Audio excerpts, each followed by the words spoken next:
اللہ نے ایسا جذبہ پیدا ضرور کیا ہے. کیا شوہر اپنی بیوی کو وفات کے بعد غسل دے سکتا ہے اور کیا نکاح باقی رہتا ہے؟ ابن ماجہ میں ہے کہ حضور نے حضرت عائشہ سے کہا تھا کہ میں تمہیں غسل دوں گا. ہمارے ہاں احناف کے ہاں جب بیوی فوت ہو جائے شوہر اس کو غسل نہیں دے سکتا. شوہر اس کو غسل نہیں دے سکتا. ہمارے مد مقابل جو بھائی ہیں ان کے نزدیک یہ مسئلہ ہے. وہ کہتے ہیں کہ جی شوہر غسل دے سکتا ہے کیونکہ نکاح نہیں ٹوٹتا. ہمارے نزدیک یہ ہے کہ نکاح ٹوٹ جاتا ہے دنیاوی لحاظ سے. نکاح ٹوٹ جاتا ہے, اس کے لیے وہ اجنبی ہو جاتی ہے. دنیاوی لحاظ سے نکاح ٹوٹ جاتا ہے, اخروی لحاظ سے نکاح نہیں ٹوٹتا ہے. اگر نکاح نہیں ٹوٹتا تو جب کسی عورت کا شوہر فوت ہو جاتا ہے, عورت عدت گزارنے کے بعد دوسرا نکاح کیوں کر لیتی ہے؟ اگر اس کا نکاح نہیں ٹوٹتا تو ٹوٹتا ہے تو پھر نکاح ہوتا ہے. اگر نہیں ٹوٹتا تو پھر وہ نکاح پہ نکاح کیسے کر لیتی ہے عدت گزارنے کے بعد؟ اس لیے مسئلے کی تحقیق کو جاننا کرے. اچھا, شوہر اپنی بیوی کو غسل نہیں دے سکتا, کیوں بھائی؟ اس کے تحت ابن ماجہ کی ایک حدیث پیش کی جاتی ہے. ابن ماجہ میں ہے کہ حضور گھر تشریف لائے تو حضرت ام المومنین حضرت عائشہ صدیقہ آپ نے فرمایا کہ میرے سر میں درد ہو رہی ہے. تو آقا نے فرمایا عائشہ میرے بھی سر میں درد ہو رہی ہے. تو یہ محبت کی باتیں تھی اپنی زوجہ سے. تو کیا ہے اگر حضور کہتے ہیں اگر عائشہ تو مجھ سے پہلے وصال کر جائے, فوت ہو جائے تو کیا ہوگا؟ حضرت عائشہ پوچھتی تو حضور آپ کیا کریں گے؟ آقا فرماتے ہیں عائشہ اگر تو مجھ سے پہلے وصال کر جائے نا, فوت ہو جائے, میں تجھے غسل دوں گا, میں تجھے کفن دوں گا, خود جنازہ پڑھاؤں گا, خود لے کر جاؤں گا اور تجھے دفن کراؤں گا. تیرے لیے تو یہ خوش قسمتی ہے. تو یہاں سے لوگ استدلال یہ کرتے ہیں کہ دیکھیں جی حضور نے خود فرمایا حضرت عائشہ سے کہ میں تمہیں غسل دوں گا. حضور چونکہ شوہر ہے, حضرت عائشہ بیوی ہے, اس لیے شوہر اپنی بیوی کو غسل دے سکتا ہے. میں یہاں ایک بات کرتا ہوں, آپ ہمیشہ یاد رکھیے, کبھی فتنے میں نہیں مبتلا ہوں گے.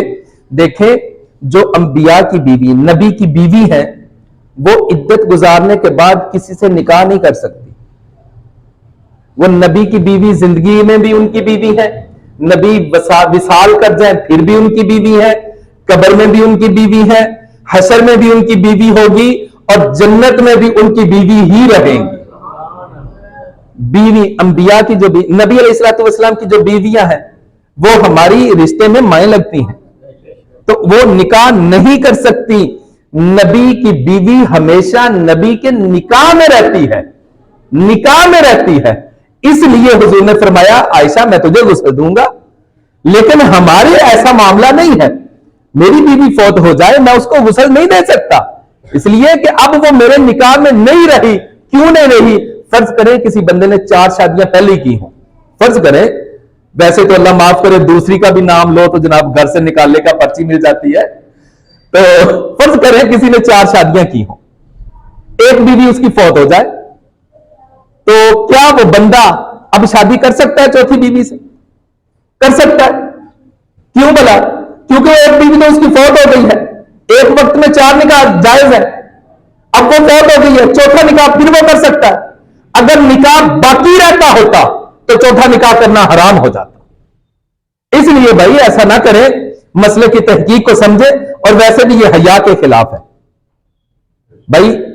وہ زوجین کا تعلق تھا, شوہر اپنی بیوی کے پاس جائے گا تو اللہ تعالیٰ معاف کرے ممکن ہے اس کے ذہن میں کوئی غلط بات آ جائے, تو اس لیے قطعاً ایسی بات نہیں ہے. اور پھر یہاں ایک اور مثال دی ہے کہ حضرت مولا علی نے حضرت فاطمہ کو, یہ غالباً مسند احمد کی حدیث ہے, خود غسل دیا تھا. حالانکہ حضرت علی پاک نے غسل نہیں دیا, حضرت اسما بنت امیس نے ان کو غسل دیا. اور پھر اس حدیث کے روایت میں 2 راوی ہیں, ایک کا نام عون بن محمد ہے اور ایک کا نام ہے ام جعفر. وہ دونوں مجہول اور ضعیف راوی ہیں, وہ حدیث ہی ضعیف ہے جس کو آپ پیش کرتے ہیں. تو ہمارے ہاں احناف کے نزدیک شوہر اپنی بیوی کو غسل نہیں دے سکتا, منہ دیکھ سکتا ہے, کپڑے کے ساتھ قبر میں اتار سکتا ہے, اس کے جسم کو ٹچ نہیں کرنا. کپڑا لگا ہو, کفن موجود ہو, اتار سکتا ہے، اس کے جنازے کو کندھا بھی دے سکتا ہے.